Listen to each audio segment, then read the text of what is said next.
म्हाडा केसमध्ये श्रीकांत परदेशीला अटक, शासकीय वर्तुळात खळबळ।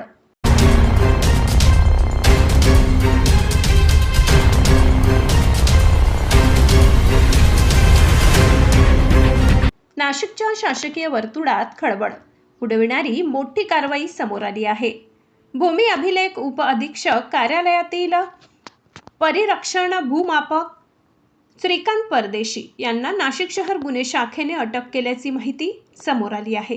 या कारवाईमुळे महसूल आणि भूमी अभिलेख विभागात एकच खळबळ उडाली आहे। नाशिक शहर पोलिसांच्या गुन्हे शाखा युनिट 1 ने मध्यरात्री धडक कारवाई करत भूमी अभिलेख उप अधीक्षक कार्यालयातील परिरक्षण भूमापक श्रीकांत प्रकाश परदेशी वय वर्ष 42 यांना ताब्यात घेतले। आरोपीस माननीय न्यायालयासमोर हजर करण्यात आले असता माननीय न्यायालयाने त्यास दिनांक 10 जुलैपर्यंत पोलीस कोठडी मंजूर केली आहे। सदर गुन्ह्याचा पुढील तपास गुन्हे शाखा युनिट 1 करीत आहे। महाराष्ट्र माझा न्यूजसाठी नाशिक जिल्हा विशेष प्रतिनिधी प्रवीण कासार, नाशिक।